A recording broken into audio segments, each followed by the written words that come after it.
¿Qué tal, amigos? Bien, después de algunas semanitas de ausencia en estos espacios, debido a que los análisis de los resultados electorales han sido por demás exhaustivos de un lado y del otro, volvemos a este contacto con un tema que consideramos merece ser analizado un poco más en profundidad que como se lo ha hecho por parte de algunos actores políticos, de esos que siempre están al acecho de todo cuanto pueda ser noticia y a la que le puedan llegar a buscar la vuelta como para sacar algún mísero rédito electoral. Porque no hay que olvidar que tendremos en pocos meses más la revancha que buscan aquellos que quedaron con la sangre en el ojo después de octubre y noviembre. El tema que les propongo hoy es el precio de los combustibles comparándolo con el salario mínimo nacional.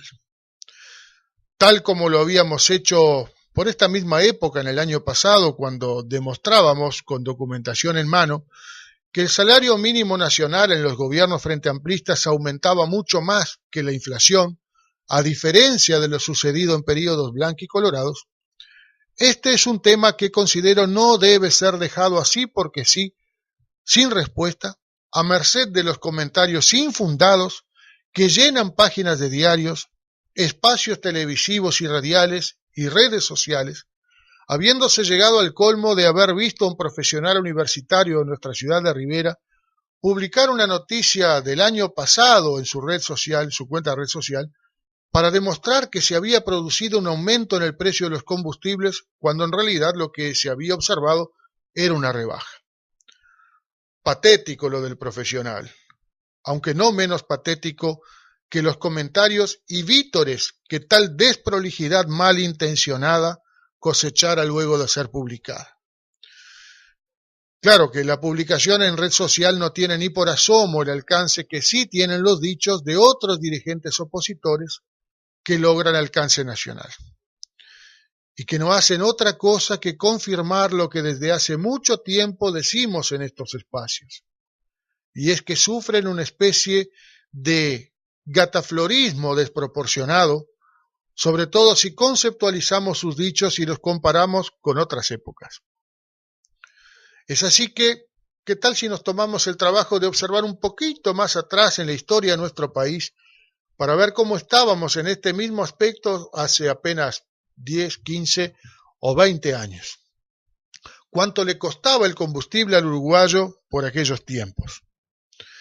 Para empezar, digamos que por supuesto no es demasiado comparable porque de entradita nomás nos vamos a encontrar con que el porcentaje de familias uruguayas que tenían un cuatro ruedas era realmente muy ínfima y que en realidad tal vez sea precisamente esa la razón de tanto alarde en la actualidad.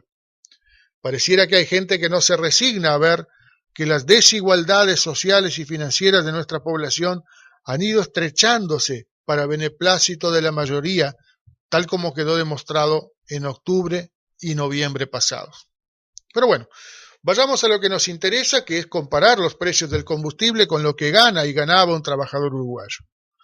Para tales efectos, vamos a tomar como referencia el combustible automotor más utilizado, que es la nafta super. Y para que sea aún algo más claro para entender, tomemos como referencia el tanque de combustible de un auto popular que tiene una capacidad de 50 litros. Y arranquemos con el gobierno del Partido Nacional, porque del Partido Colorado tendremos más adelante dos gobiernos más para comentar. Pues bien, digamos que allá por diciembre del año 94, cuando expiraba ya el gobierno del doctor Luis Alberto Lacalle, el litro de nafta super costaba 4 pesos con 97 centésimos. Vale decir entonces que llenar un tanque de 50 litros suponía un gasto de 248 pesos. ¿Y sabe cuánto era el salario mínimo nacional de aquel entonces? Pues bien, le respondo, 525 pesos. Eso equivale a decir que llenar un tanque suponía disponer de un 47,23% del sueldo, o sea, casi la mitad del sueldo para llenar el tanque. Sigamos transitando la historia de nuestro país para encontrarnos con el final del segundo gobierno del doctor Julio María Sanguinetti, Partido Colorado. El litro de nafta super costaba por aquel entonces 12 pesos con 40, por lo que llenar el tanque de 50 litros costaba 615 pesos. El sueldo, 1.400 pesos, por lo que para llenar ese tanque se debía disponer de un 50,73% del sueldo. O sea, aquí ya costaba algo más de la mitad del sueldo mínimo llenar un tanque de 50 litros. 5 años más tarde concluía el divertido gobierno del bufón Jorge Valle, que nos deparaba un precio de 27,70 pesos por litro de nafta super. Y allá por enero del 2005 el sueldo mínimo había, después de 5 años de miserables aumentos, aumentado de una sola vez más del 70%, porque claro, no lo iba a pagar él, lo iba a pagar un frente amplista, y pasaba de una sola vez de 1.200 y pocos pesos a 2.050 pesos. Y aún así, con ese nuevo y brutal aumento de sueldo, llenar un tanque de 50 litros suponía disponer del 67% de un sueldo mínimo. Aquí sí, ya bastante más de la mitad de un sueldo mínimo para llenar un tanque de 50 litros. Y bueno, y no nos queda más que ver la actualidad. En un gobierno frente amplista recientemente ratificado por la ciudadanía, aunque a muchos les continúe doliendo, y podemos decir que en las últimas horas se verificó una rebaja en los precios del combustible, ubicando el valor del litro de nafta super en 40 pesos con 60 centésimos.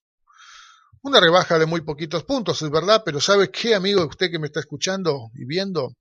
Llenar un tanque de 50 litros con nafta super hoy cuesta 2.030 pesos y el sueldo mínimo nacional acaba de aumentar a 10.000 pesos, por lo que ese tanque lleno representa un 20,3% del sueldo. Bastante lejos de aquella mitad del sueldo, hoy llenar ese tanque de 50 litros cuesta aproximadamente un quinto del sueldo mínimo.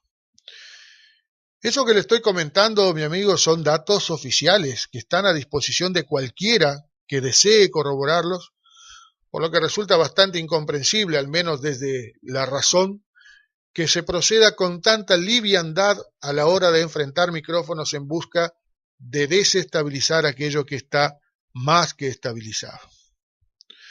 Bien, amigos, se nos ha ido el tiempo, por lo que nos despedimos hasta una próxima oportunidad. Que pasen ustedes muy bien.